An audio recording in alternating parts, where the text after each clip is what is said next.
Yo, what's up, USA, International Canada, International Long Island, aka Strong Island, plus the five spots of Brooklyn, Bronx, Manhattan, Staten Island, Queens. This is your man G Money Stacks, aka the Gregonator, YouTuber, host with the most, misunderstood lonely nomad, the man who holds the back doors of the Q5 and N24 buses, unstoppable independent podcaster, and of course, Queens, New York native of Laurelton, Queens, New York.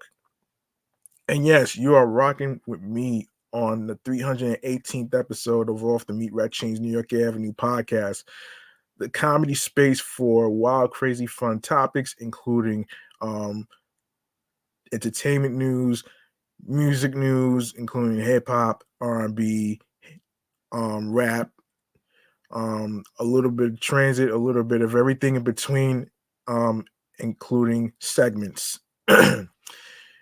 And we are live and direct from StreamYard alongside with YouTube, and alongside myself is the Instagram live feed. Be sure you turn on your notifications so you can know when each of the time I will be on Instagram live recording podcast episodes. And yeah, there you go. So if you are new to the YouTube universe and you miss any episodes whatsoever, don't worry. All you need to do is go ahead and grab that subscribe button for me on the YouTube channel page of G Money Stacks 555 for more live podcast episodes alongside with alerts. Stay tuned for more video content. And of course, leave a like and a comment along with the topics. Tell us what you think about the topics that's being discussed. Which topics are your favorite, and all that great stuff right there. Um, also, be sure to share the episodes, share the videos, listen, stream, and watch these episodes. And of course, download the episodes, even download the podcast. Actually, not only download, but you can also add the podcast to your playlist, which includes Spotify, Deezer, um, Odyssey, Audible, Amazon Music, iHeartRadio, and wherever, and of course YouTube, wherever you listen to podcasts. All right. So, yes. So, um, yes. Be sure to tell a friend to another friend, spread the word, and I'll handle the rest at the end of this podcast. All right. Now, let me remind y'all if you like to support me and the podcast shows that I do, um, you are more than welcome to actually throw in some tips on any choices. It could be Cash App, $ G Money Stacks 555, or my PayPal, which says PayPal me, G Money Stacks Queens, New York. You don't need a lot of money to show more support. It could be any amount. It could be $1, it could be $5, it could be $10. Whatever amount you desire and choose will be appreciated. So you don't have to stress yourself out thinking you need a lot of money, because moral support does not have a price. You can't buy moral support. Remember that. All right. And also, let me just reiterate this. If you'd like to communicate with me, you can follow me on my Discord, which is G Money Stacks 555. I have some categories which entails chatting with me about anything sports. We have music in terms of hip hop, rap, R&B. There's movies and TV shows and all that great stuff right there. So that's my Discord right there, G Money Stacks 555. There you have it. Now, what do you say we go to our first segment right here, which is the New York Mass Transit Files?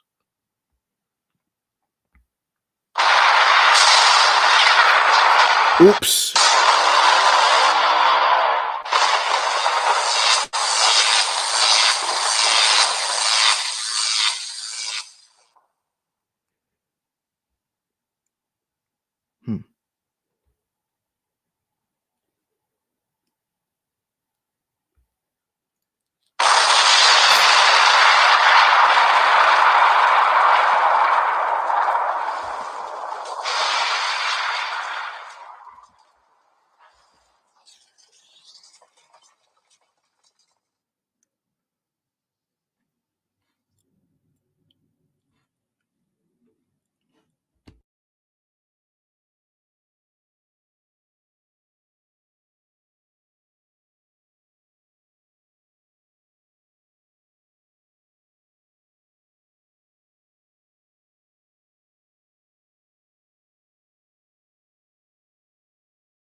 Okay, here's what's happening here. Um, all right, um, so Monday, November 6th, um, Monday saw the completion of the final leg of the transportation proposal. U.S. Senate Majority Leader Chuck Schumer and the Capital District Transportation Authority announced in 2013 the new Bus Plus Purple Line launched, finalizing the project that included construction of the Blue Line and updates to the Red Line. In 2013, we set a vision for 40 miles of bus rapid transit in the capital region. CDTA CEO Com Basil said during a press conference Monday at the University at Albany, today we have achieved that goal. And this is from masstransitmag.com. The Bus Plus lines are part of the CDTA's BRT program. The three lines service the capital region's busiest roads with limited stops. Some benefits listed with the routes are Wi-Fi charging ports, larger buses, and updated stations with real-time information. Um, the fare on Bus Plus stops is slightly higher than the CDTA's other services at $2 for standard passengers and $1 for senior and disabled riders, according to the CDA website. Schumer said the new line has stops stretching from the Cross Gates Mall to downtown Albany and runs through both the university's campus and the College of St. Rose. The other two Bus Plus routes, the red and blue lines, launched in 2011 and 2020, respectively. What we're doing here today, this new purple bus line and the two others we have funded already are a national model of rapid bus transit. It's amazing, Schumer said. The red runs from the Albany bus terminal to the Gateway Plaza Mobility Center in Schenectady. The Blue Line has two routes that run along the Hudson, one from the Albany Rail Trail Station to the Waterford Station at Broad Street and 4th Street, and the other from Delaware Avenue in Albany and Remsen Street and Canal Square in downtown Cohoes. Making public transportation more accessible and convenient is a win-win for Troy residents. Troy City Council Majority Leader Susan Steele said in a statement to the record, "I'm grateful to Senator Schumer and CDTA for this latest improvement for our area. The decade-long project took $115 million of federal funding." Schumer said $18 million for the red line, 32 million for the blue line, and $63 million for the purple line. The funding comes from the Federal Transit Administration's Capital Grants Small Starts program, a discretionary grant program that funds public transit initiatives. Ooh,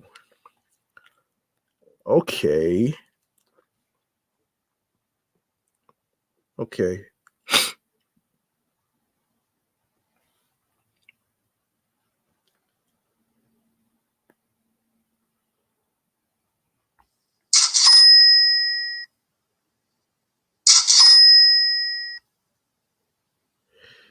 All right. All right, let's continue. One moment.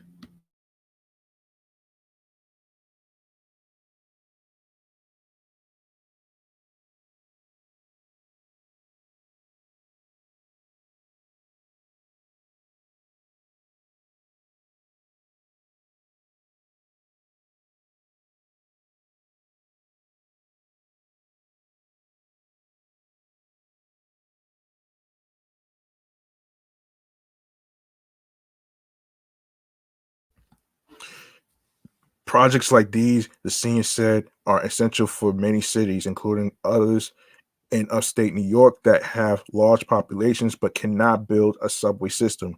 They need a bus system to get people around. And this is the perfect way to do it, he said. It's really the future. The bus lines are also meant to help consumers who use cars, said Schumer and Michael um, um, Culata, acting regional administrator for the FTA's Region 2 in New York and New Jersey. By encouraging people to use these faster bus routes, congestion would lessen on the busy through Fair's Day service, the official said. Well, good luck with that one. Oh man. Oh shit. Even if you just drive a car and you say, I don't like taking the bus, try it. You'll like it, Schumer said. Even if you don't, it's going to make your life easier because there'll be fewer cars on the road. Along the new BRT route, parking is limited. The cost of building parking garages is skyrocketing, and land for surface lots is non existent, he continued. So we really need the bus line more than ever. Investing in public transportation can also help lower greenhouse gas emissions, reported the Environmental Protection Agency. Um, in 2017, 17% of U.S. emissions came from cars and light duty trucks. Additionally, an EPA study released in 2023 found that transportation accounted for about 28% of greenhouse gas emissions between 1990 and 2021, surpassing the electric power industry and agriculture, residential, and commercial sectors emissions combined. U.S. Rep. Paul Tonko, Amsterdam, spoke about this project's effects on emissions at Monday's press conference as well. Tonko co-chairs the Sustainable Energy and Environment Coalition and serves on the Energy and Commerce Committee. This is about reducing those greenhouse gas emissions, he said. It's about clean energy. It's about a stronger environment, a better stewardship of our planet, and growing our economy. Um, CDA, no, hold on, CDTA is also working to move its bus fleet to green electric power. As of April 2023, it has 8 electric buses and federal funding and grants to get more electric buses and build infrastructure to allow more charging stations. Transportation infrastructure is so important towards reinvestment, revitalization, and connecting our Troy neighborhoods. Troy City Council President Carmela Mentello said to the record, Troy's Blue Line, which is part of CDTA's Purple Line connection, continues reducing our capital region's carbon footprint and, more importantly, continues to connect our cities as a region. Schumer noted at the conference that the congestion, lack of parking, and need for these bus lines are proof that the capital region is doing well. The Purple Line may even, Kulata said, help students make it to class on time. It's going to improve mobility, access to jobs, healthcare, educational opportunities, and other critical community services in the region for more than 1 million people every year, Kulata said. The Purple Line can serve as a launchpad of opportunities linking riders to all the region has to offer. Um, let's see. All right, so let's get to, hang on a minute here. Hang on 1 second. Yeah, so so and this is according to the AMNY website. A 61-year-old man was stabbed in the mouth and head with a screwdriver in an unprovoked attack while on board a one train. As it was approaching Columbus Circle Thursday night, police said. The attack took place at around 9:40 p.m. when an unknown assailant plunged the screwdriver into the strap hanger who was seated on a southbound train that was heading toward Columbus Circle. The suspect exited the train when it reached the station and remains at large. Cops recovered the screwdriver, which the suspect dropped on the train. Oh boy. Oh boy.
that wasn't the one I meant to do.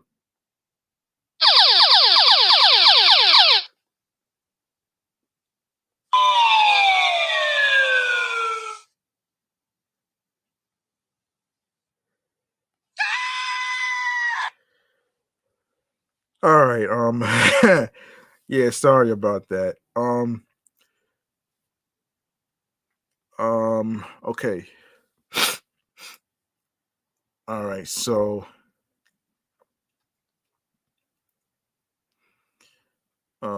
let me see. Where were we? Yes.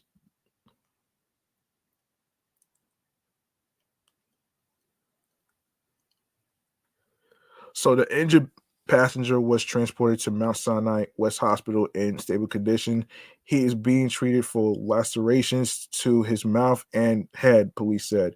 Demetrius Critchlow, senior vice president of the New York City Transit, let me see, Transit.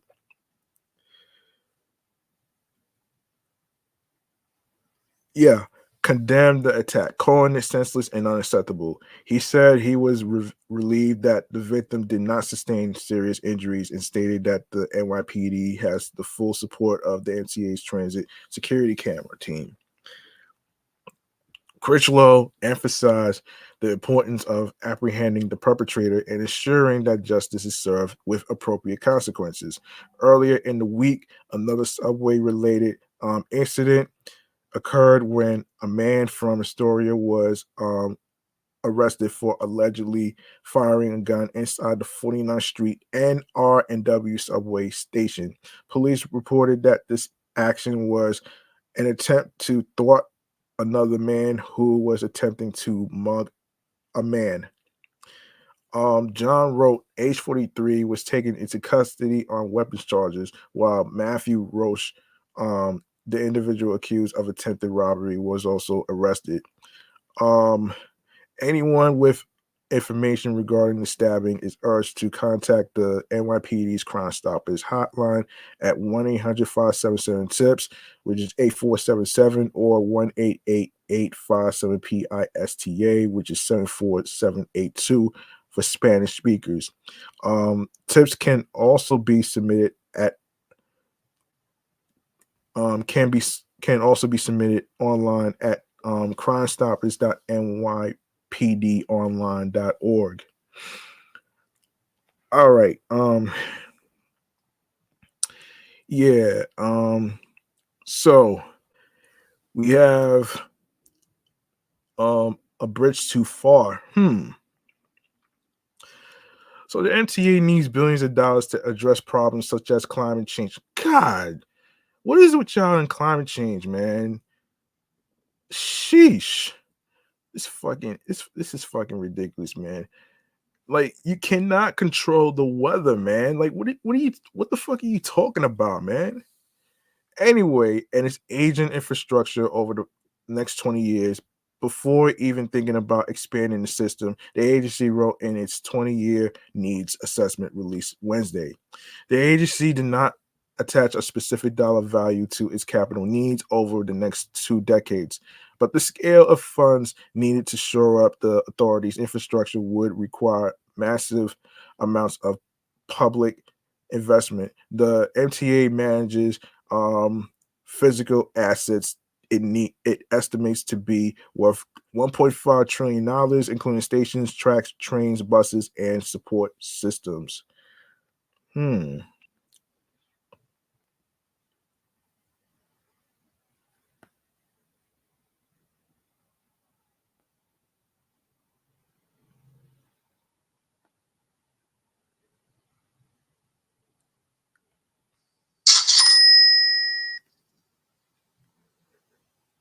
Um. So the the roughly 160-page document outlines what the authority sees as its most pressing needs and greatest opportunities for system expansion without regard to financial constraints. A tailored list of the authority's project intentions and the cost of them will come out next year in the agency's 5-year capital plan. All right. Crumbling beneath your feet.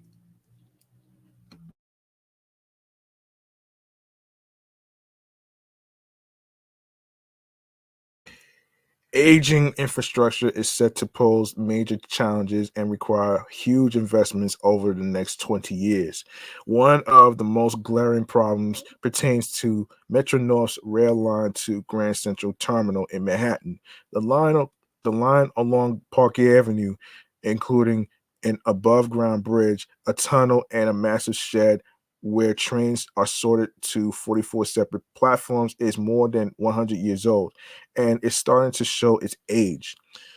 The 110-year-old tunnel roof is starting to buckle under the weight of vehicles traveling on Park Avenue, and the support columns are rapidly deteriorating due to weather infiltration.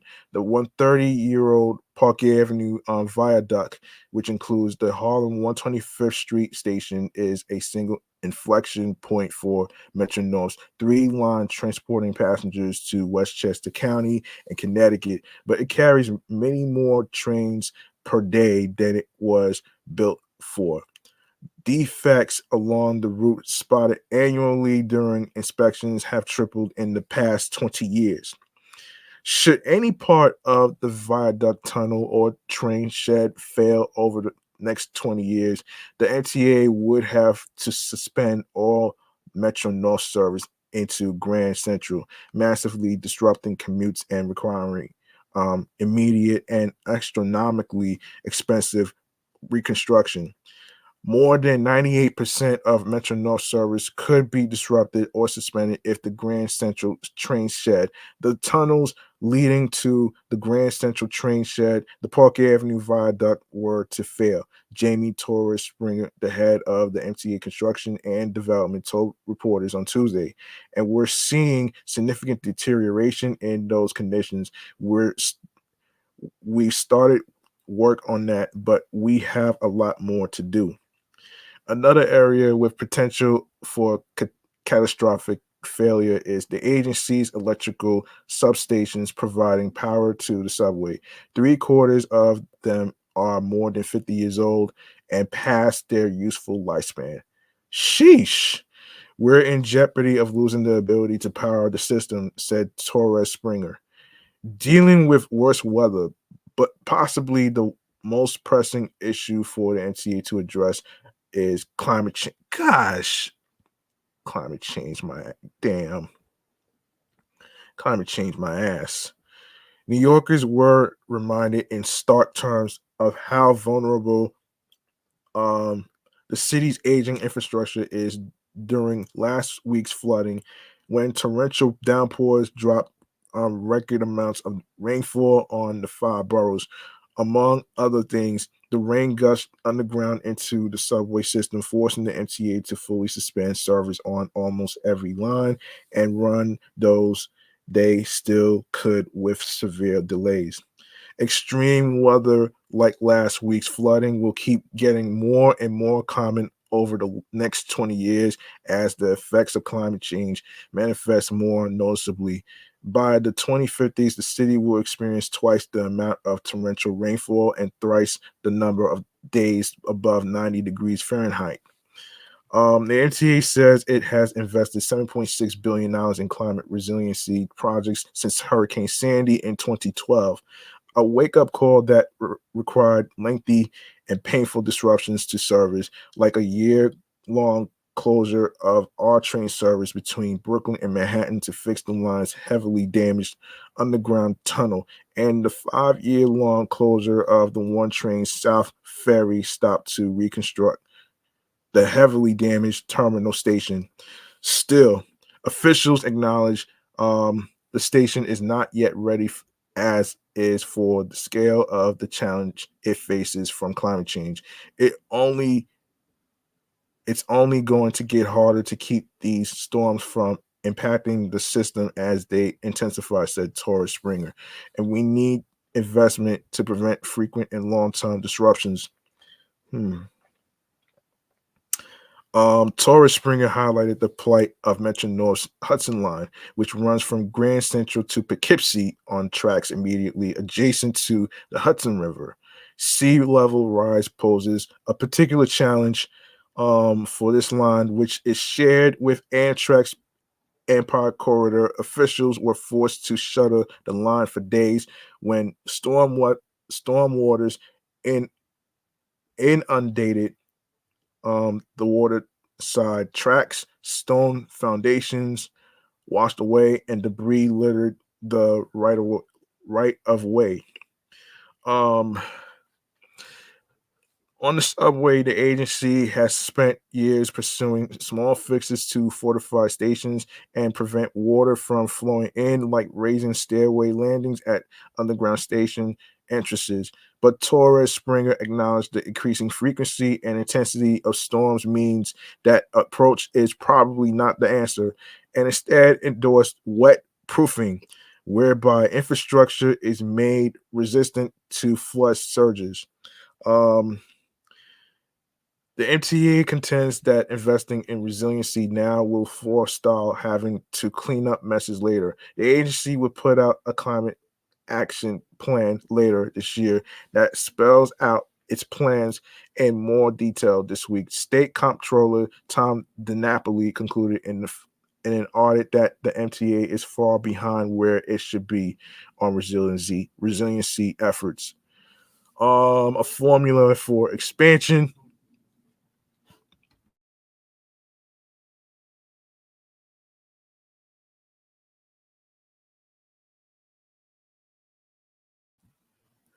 Shoring up the existing system is not all that's contained in the meaty document. It also at a number of potential expansion projects the agency could pursue in the next 20 years and uses a complex statistical model to determine which investments might be a more prudent use of taxpayer money. The formula the formula called the Regional Transit Forecasting Model combines a whole host of factors like cost and expected ridership impact on regional accessibility, the number of people who would switch from driving to transit, and equity, among others, to a certain a project's shovel worthiness. The MTA has already started planning for some initiatives with high scores like the Interborough Express light rail between Brooklyn and Queens. Others prove unexpected winners, like extending the Second Avenue subway west on 125th Street and connecting to other lines that service the Bronx. Extension on the Second Avenue subway to um, 125th Street in the first place is still in the planning stages. The MTA gave lower marks to ideas like extending the W train to Red Hook or building a 10th Avenue station on the 7th, contending they would be expensive ordeals and not serve enough riders to be worth it. The MTA gave middling marks to subway construction along Utica Avenue in Brooklyn, a long dreamt expansion of the system, noting it would draw high numbers of riders but be extremely expensive. The agency gave higher marks to bus rapid transit along the corridor, building a new north south subway line in Queens on disused tracks would be too expensive and serve too few riders, officials argue. Of course, anything the NCAA wants or needs to do will require money, but the document does not delve much into how much everything will cost, which some watchdogs faulted. The Citizens Budget Commission praised the scope of the analysis, but criticized the omission of cost estimates, contending it diminishes the document's usefulness. Simply put, despite the substantial report and detailed appendices, New Yorkers still do not know if it will cost $20 billion, $70 billion, or some other amount over the next 5 years to start to bring the system to a state of good repair, says CBC President Andrew Rain. Hmm.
Sorry about that, folks.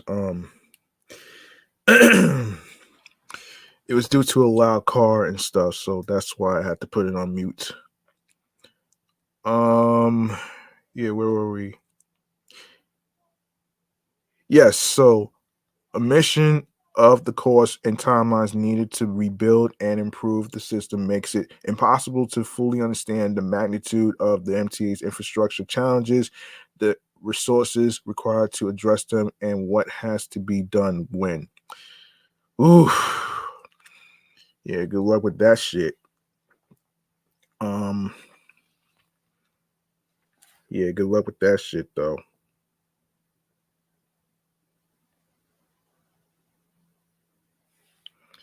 Um,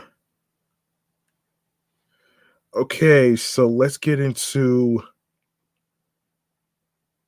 Oh wait, we have another incident. We have another incident that we need to get to. Um, let's see.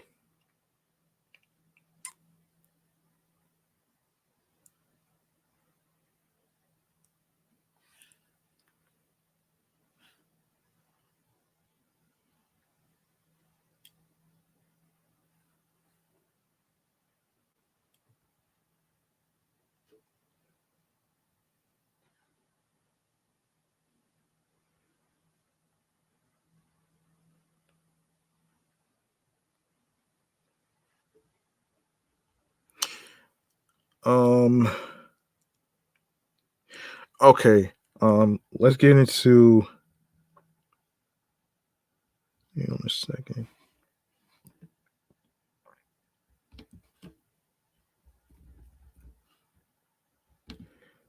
All right, let's get into chatting on the jazz right here, man. Um,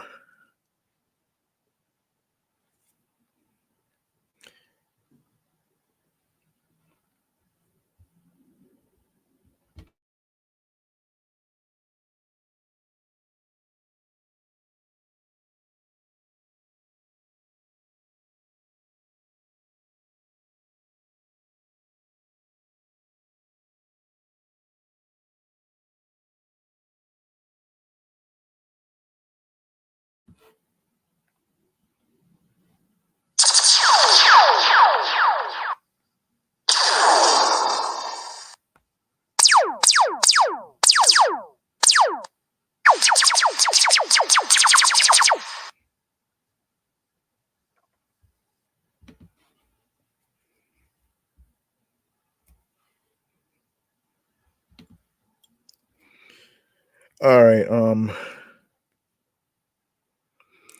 All right. This is according to the Gothamist. Let's get into it right here. So, the hell's going on? Oh yeah. Okay. So, two pedestrians were struck by cars in separate traffic incidents in Borough Park, Brooklyn, Monday night, leaving one victim dead and another one in critical condition, according to police. The first incident happened around 9:30 p.m. when an unidentified woman was hit by a GMC pickup truck as she attempted to cross 11th Avenue near 64th Street. Police said she was taken to Mama not no Mamo Mamonati's Mamonati's hospital. The thing that Angela Yee was talking about, um, in critical condition. According to police, the truck was traveling south of 11th Avenue and struck the woman while making a left turn onto 64th Street.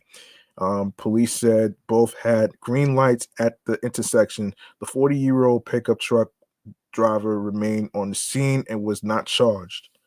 Jeez. Gee whiz. Isn't that crazy? Isn't that fucking crazy?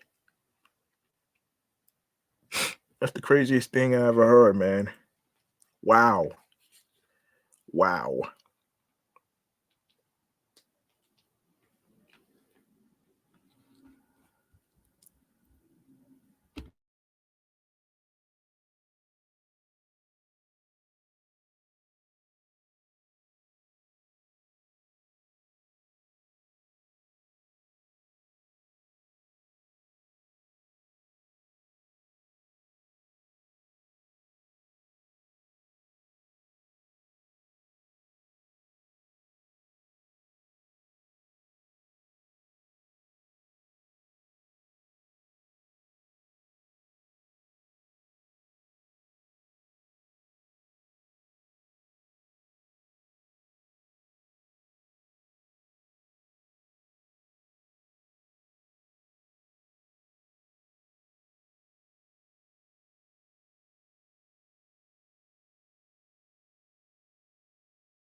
Oh man. All right, so an hour later, in a mile and a half away, a 46-year-old man was crossing 37th Street when he was struck by a Honda CRV, um, traveling on Fort Hamilton Parkway.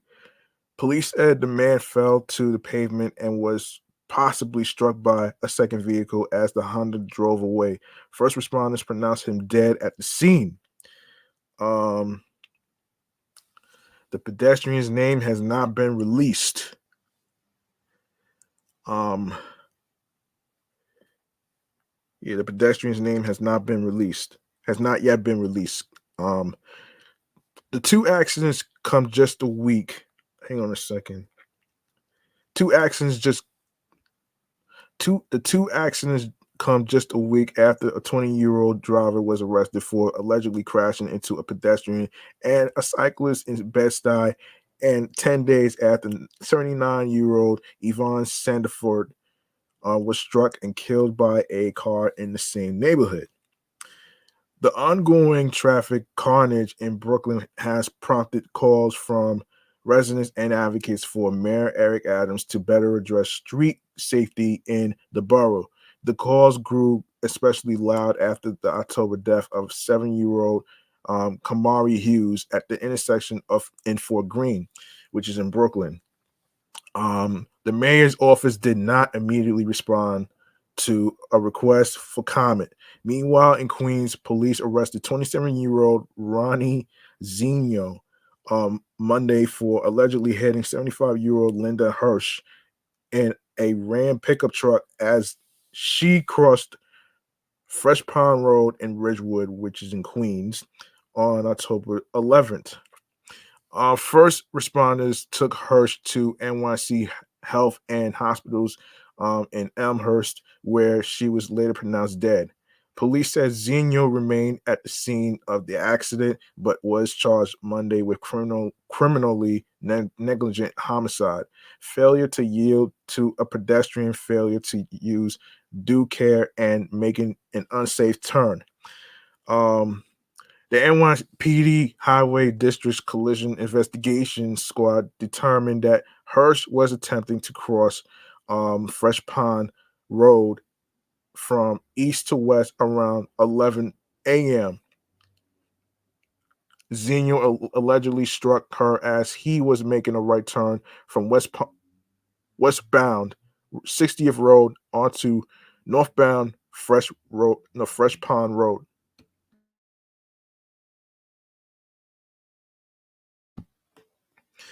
A total of 76 pedestrians have been struck and killed citywide this year through October 31st, according to the latest data from the Department of Transportation.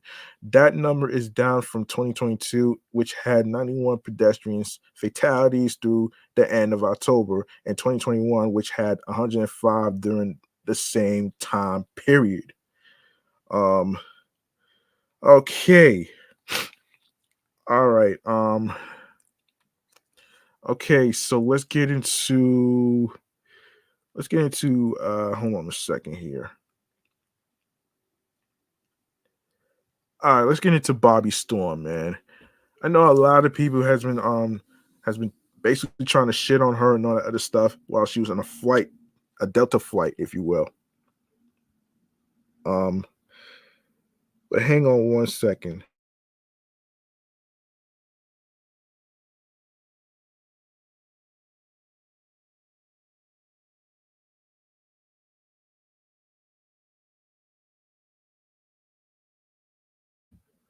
Bobbi Storm was told, and this is from people, Bobbi Storm was told she would not be able to fly if she did not follow a Delta flight leader's instructions to be quiet. On Friday, the gospel singer, age 36, posted a video on Instagram which captured her exchange with the airline employee who was asking her to sit down. "I sing for the Lord," Storm can be heard saying in the clip as she backed away down the aisle. "I'm doing what the Lord is telling me to do." As the man continued to ask her to go back to her seat, she noted that the seatbelt sign is off, and then shared how she is currently on the charts for her singing. When she finally sat down, she told the people around her how she just found out she is up for 2 Grammys. My very first time, you guys, she said as some people clapped and cheered as she kept talking about her music. While Storm is not individually nominated, she is part of the Maverick City Music Group, which is nominated for Best Gospel Album and Best Contemporary Christian Music Performance Song. Um, are you going to be quiet? The flight attendant eventually asked, with Storm responding, but they are enjoying it. I'm not enjoying it, so I'm asking you to please be quiet, he said. That's a yes or no answer, please. Storm continued to defend her right to speak. I'm your flight leader. I need you to follow my instruction. The man continued, if you are not able to follow my instructions, you will not be able to take this flight.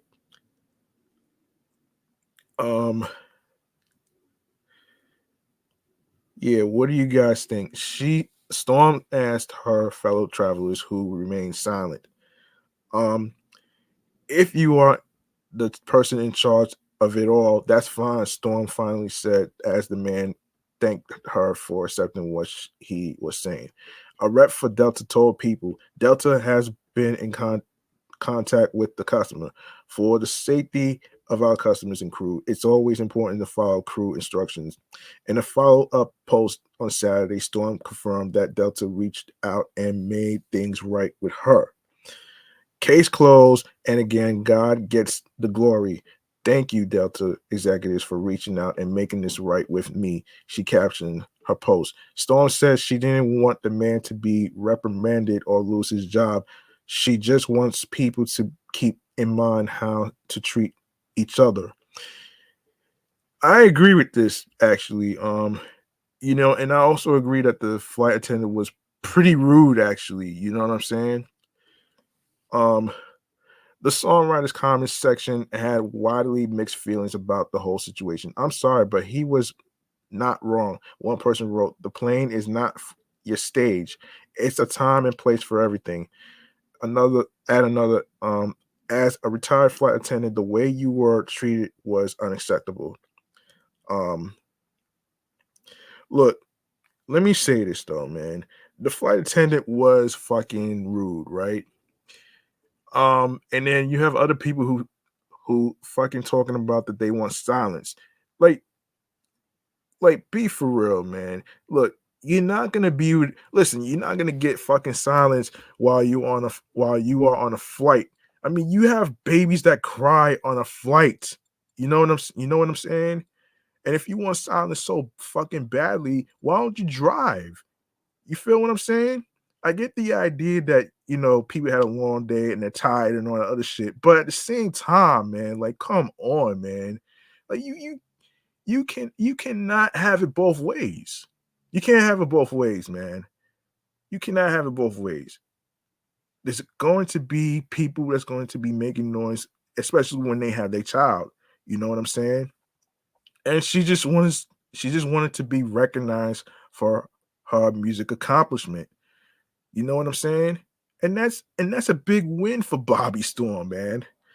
Look, all I'm saying is, look, man, if you want silence so badly, go drive. She has every right to speak on things. You know what I'm saying? Like, like, you know what I mean? So let's make some noise for Bobbi Storm for being able to get nominated for a yeah, she got nominated. You know what I'm saying? So let's give her a round of applause, man. Give her her flowers, man. You know what I'm saying? That's pretty much what I wanted to say right there, man. And I'm not taking any sides of anybody for that matter.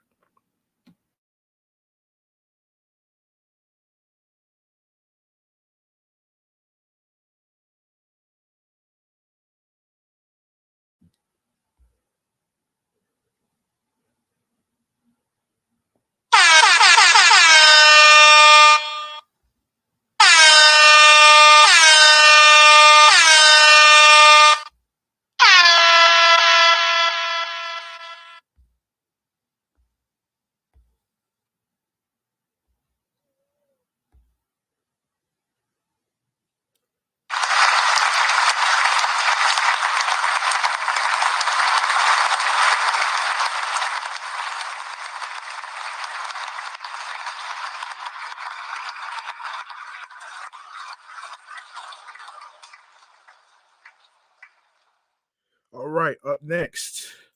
Um,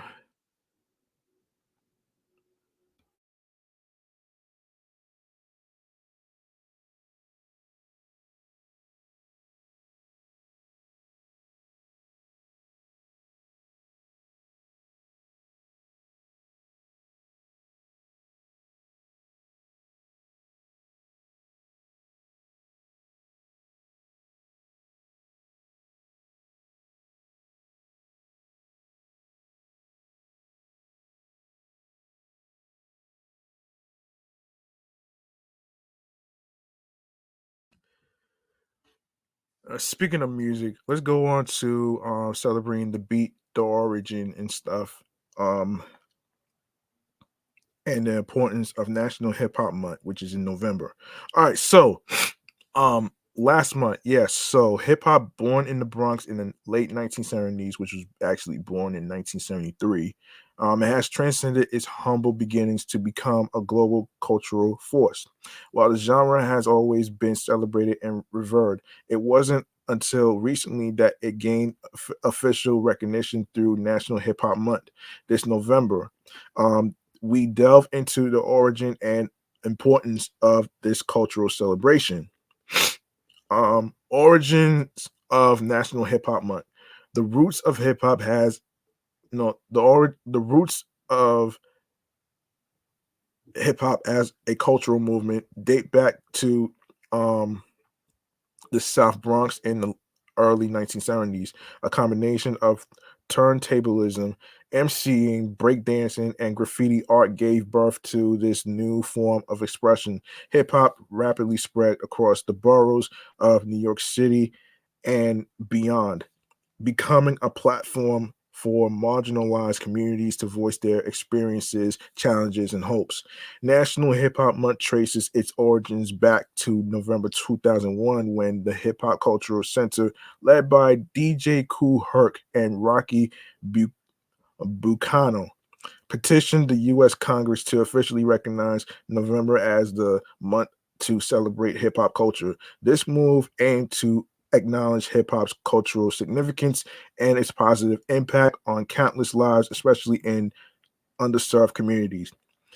Importance of National Hip Hop Month, cultural preservation. National Hip Hop Month plays a vital role in preserving hip hop culture's history, values, and stories. This recognition ensures that the legacy of hip hop artists and pioneers is remembered and celebrated for generations to come. Empowerment and education. Hip hop is a powerful tool for empowerment and education. It allows individuals to express themselves creatively, build self-confidence, and learn about social and political issues.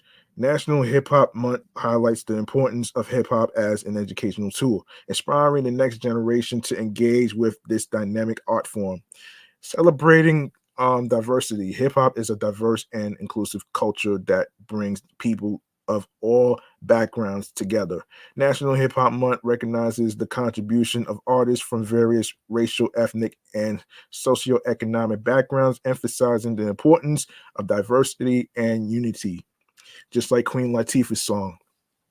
Social and political commentary. Hip hop has been a vehicle for addressing important social and political issues. From NWA's Fuck the Police to Kendrick Lamar's All Right, hip hop has been a platform for artists to speak out against injustice and inequality. National Hip Hop Month highlights the genre's role as a social and political commentator. Economic impact. Hip hop is a $1 billion industry that has created jobs and opportunities for countless individuals. It has propelled artists to stardom and fostered entrepreneurship in various sectors like fashion, film, and technology. Inspiration and aspiration.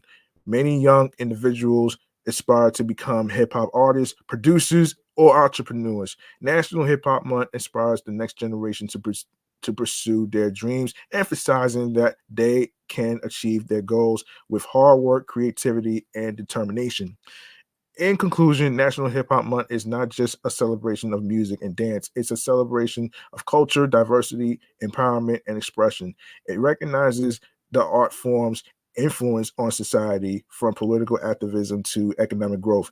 As we celebrate National Hip Hop Month this November, let's remember the pioneers, artists, and communities that have shaped this incredible cultural movement and continue influencing the world. And speaking of music, let's get to Travis Scott. Um, all right, so Um, okay, so Travis Scott's Utopia supporting tour, which continues this week and soon hits Nashville and elsewhere, now has an official order. Wednesday, Path announced it had entered into partnership with La Flame's Cactus Jack that sees the future-minded bottled water company serving as the official water of the Circus Maximus Tour. Travis is a big supporter of Path, and we knew it was important for us to collaborate on this tour with one of the most prominent and influential music stars of our time, Shadi Bakur, Path co-founder and CEO, said in an email. He's His devoted fan culture is unmatched and has tremendous reach, along with shared principles of promoting sustainability, which makes this such a strong collaboration. The tour features reusable aluminum water bottles designed by Cactus Jack, with the Utopia branded bottle having debuted at Scott's SoFi Stadium show in Inglewood this past weekend. Um, yeah. All right. In other music news, let me just in other music news, let me just get to um if there's any other music news that I didn't get a chance to talk about. Oh, and so Benny the Butcher is featured on God Bliss's project, right? So let's take a look at that. Shouts to Eric Hawk 45 for joining the live feed, man. I hope everything's all right. I hope you're done with your Christmas shopping and everything else in between. Can't wait for Christmas to be around the corner, which is coming up soon. You know what I'm saying? So there you have it right there. According to 24hiphop.com, emerging MCs God Bless has once again proven his lyrical finesse with his most recent release, Hood Politics. The trending tracks delves into the intricate dynamics of street politics and offers a societal critique that is both witty and impactful. Joined by hip hop heavy hitter Benny the Butcher, God Bless delivers a lyrical masterpiece that showcases the multifaceted nature of street politics while putting their passions on full display. Um, God Bless is a true master of wordplay and lyrical depth, two qualities that are evident in every line of Hood Politics. The release of his Rave Return serves as an intense reflection of the parasitic and complex nature of street politics, a mirror of how governments engage in political affairs. Both God Bless and Benny expertly use their lyrical skill set to offer cutting commentary on the dangers of street politics.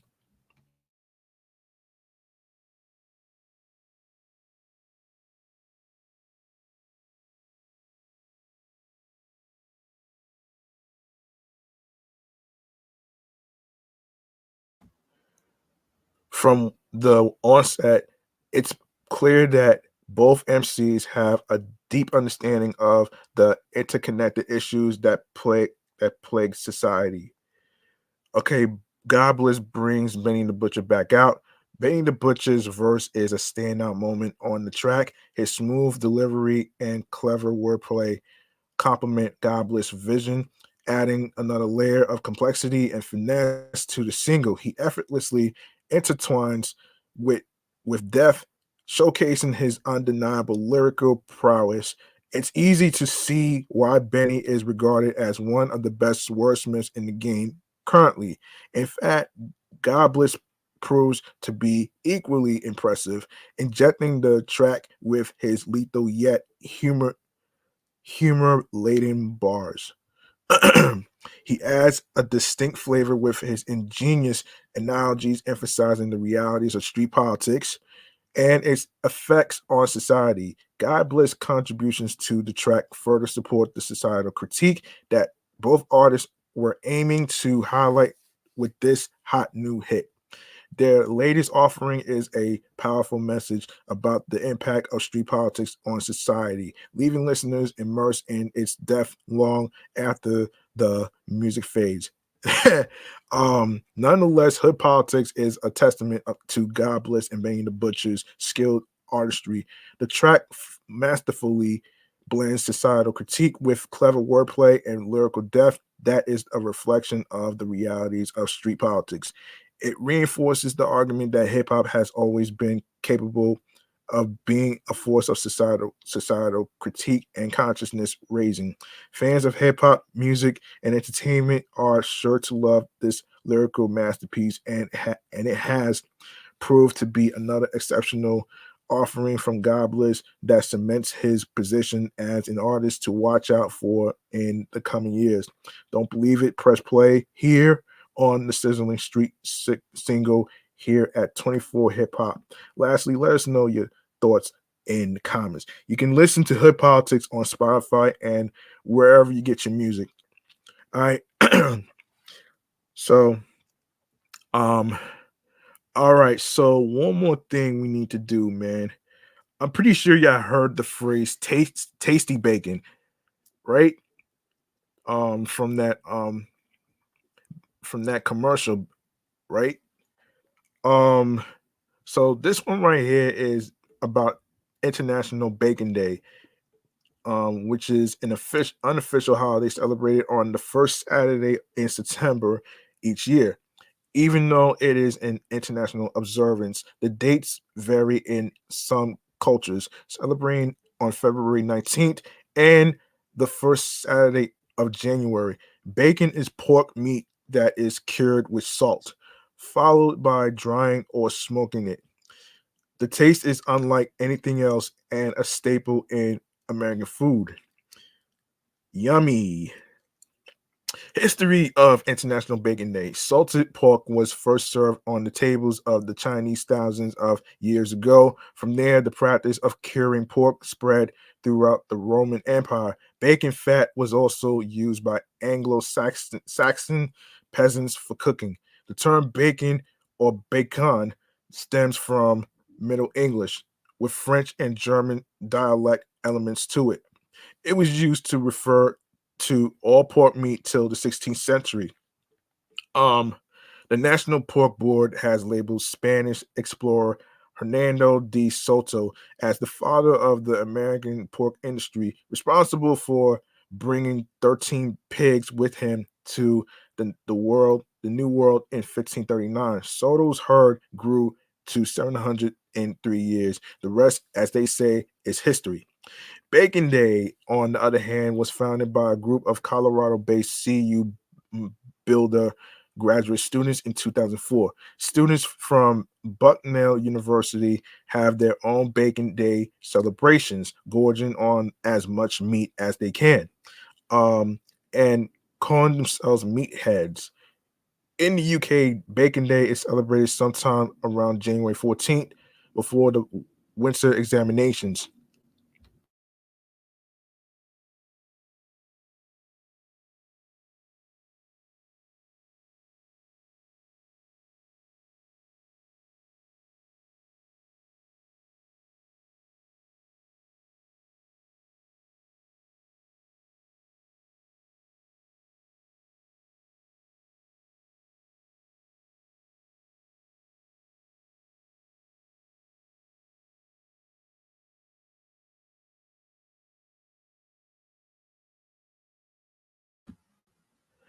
As a means of procrastination and fueling for revision. In the US, bacon is the belly of a pig, whereas meat from the pig's loin is called Canadian bacon. Bacon is smoked using um, mesquite, hickory, or maple wood, and extra ingredients may be added to further enhance the flavor. Bacon is mostly enjoyed for breakfast and BLT sandwiches or simply on its own. Now, the timeline, the 12th century bacon traditions, a church in the English town of Great Dunmow creates a tradition of gifting bacon to married men who could take an oath that he had not argued with his spouse for a year and a day. Oh wow. 16th century, um, one for all. The term bacon is used for all pork meat. 18th century, first bacon plant. John Harris opens the first bacon processing plant. 2009, friend or foe, bacon gets a bad reputation due to its high saturated fat and high sodium content. Um, all right. So, the International Bacon Day activities: have a cookout, pull out your pans and cook some bacon, American style, rashers, Irish slab, lardons, and more. Try as many types of bacon as you can. Have a bacon party. Why try out all the different types of bacon by yourself? What fun is that? Invite your friends and have a full on bacon party. Post on social media. For the love of bacon, post your favorite bacon related meal or photos from your gathering with the hashtag International Bacon Day. 5 tasty facts about bacon to chew on. The meaning of bacon. The word bacon means meat from the back of an animal. The Breakfast Club in the US, 70% of all bacon is eaten at breakfast. Um, Bacon production, not to be confused with the radio and podcast show, folks. More than 2 billion pounds. Oh shit. More than 2 billion pounds of bacon is produced every year in the US. Um Bacon is old. Bacon is one of the oldest preserved foods in the world. Bacon for making bombs. Oh shit. Oh shit. During World War II, citizens donated excess bacon fat to the army so they could make bombs using the extracted glycerin. Why we love International Bacon Day, you ask? We love bacon. Everyone at National Today loves bacon. Enough said. Bacon is a delicious and a staple in American meals. We are so used to eating bacon, we don't realize how deprived we'd be without it. Let's spread the love for bacon. The more we know, International Bacon Day is not only for eating bacon, but to also review our diets and see whether we are having too much of it. Too much of a good thing isn't the best, even if it is bacon. All right, so this year um took place on Saturday, September 20, 20 no, September 2nd, excuse me. Yeah, 2023. Yes. Next year, Saturday, um 2024, September 7th, 2025, September 6th, 2026, Saturday, September 5th. All right. I think I'm gonna wrap up here, man. You know what I'm saying? I gotta really get ready to hop in the shower and stuff so I can actually get ready for dinner. So I know it's evening right now, so um I have to really you know, hang on a second. Can't have that.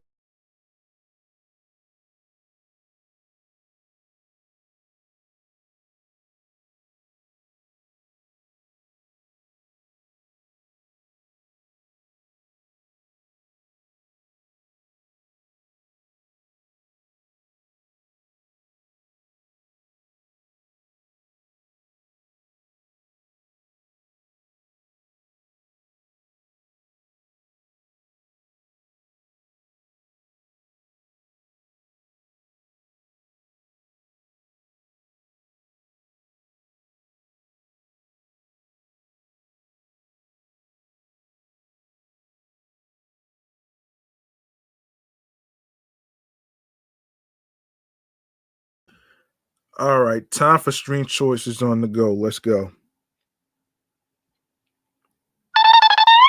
Wrong one.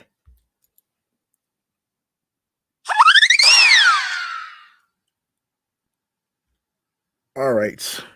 Make sure you follow the podcast not only on Facebook, but also on Threads, Instagram, and alongside with my other two podcast shows that I do, which is Excellent Fun Vibrant Talks podcast, um, Meticulous Vibe Juice podcast, and alongside with myself, G Money Stacks 555 in Queens, New York. All right.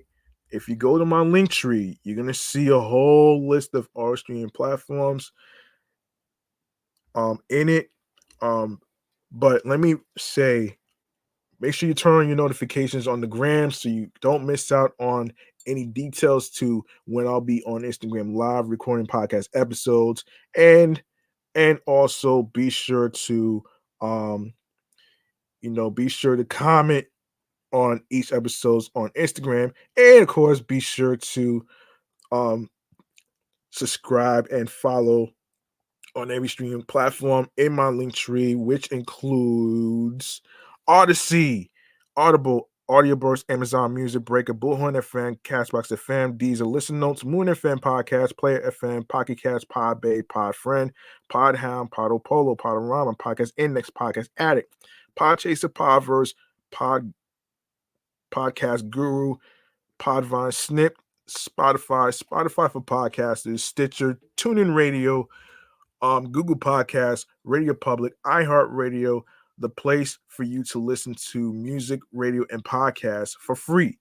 You don't need a debit card or credit card to download iHeartRadio or any of the streaming platforms that I just mentioned right here. So be sure to follow on iHeartRadio alongside with my other two podcast shows that I just mentioned, which is Meticulous Vibe Juice Podcast, um, Excellent Fun Vibrant Talks Podcast, the Sports Edition Show, and this one right here, Off the Meat Rat Chainz New York Avenue podcast. And also do the same with YouTube. Make sure you grab the subscribe button for me on the YouTube channel pages, including Meticulous Vibe Juice Podcast, Excellent Fun Vibrant Talks Podcast, the sports YouTube channel page, and alongside with alerts so you could be notified on when each podcast episode recording is going to start, including the date, the day, and the time. And when each episode is going to be posted on the YouTube channel page. All right. Um, so yes, G Money Stacks 555 is the YouTube channel page, actually. So also leave a like and a comment along with the episodes and topics, and let us know what you think about the topics in today's topics. And also, also, share the episodes, share the videos. Make sure you listen, stream, and watch these episodes. And of course, you can also download the episodes. And plus, you can add the podcast, including your favorite podcast episodes, onto your playlist, which includes Spotify, Deezer, Breaker, Odyssey, Audioburst, um, Castbox FM. You got Deezer. You have Player FM, Amazon Music, iHeartRadio, YouTube, and wherever streaming platforms you get your podcasts. All right. So um be sure to stay tuned for more video content, including upcoming episodes, and you can catch up on the episodes in case you miss any of them. Don't worry. And also be sure to tell a friend to another friend, share share the podcast by spreading the word. Share my link tree, which includes the podcast, with your husbands, your wives, your boyfriends, girlfriends, the people you're cool with, from work and everywhere else where you meet new people. So make sure you share my link tree, including the streaming platforms, um, along with the podcast. All right. Hang on one second.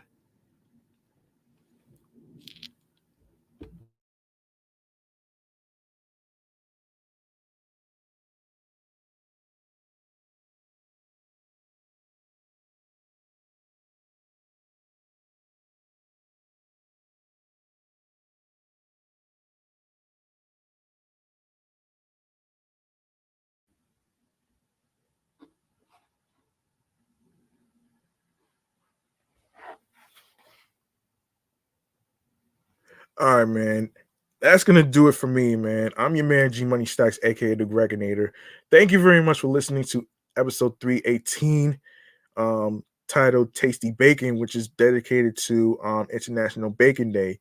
You could have listened to any podcast in the whole world, but you chose to listen to this New York Avenue podcast platform right here.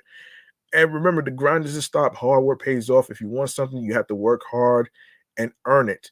It's not going to be given to you on a silver fucking platter. Um, New York wasn't built in a day. Trust the process. Trust yourself in your craft and be on your P's and Q's. Um, find your niche, find your wins, your whys, your hows, and wins, um, creatively, mentally, physically, and spiritually, that makes you smile and clicks to you alongside with your instincts that gets you into your zone alongside with tunnel vision. All right. I'm up out of here, man. I appreciate every single one of you for listening and everything else in between. I will be back with the next episode in a couple minutes. Appreciate every single one of you. Peace and one love. I hope y'all be careful out there, be safe, and I hope y'all continue your Christmas shopping and everything else in between. Enjoy your Christmas, enjoy your New Year's, and all that great stuff right there, man. Peace and one love. Enjoy yourselves. Have fun. Good night, everybody.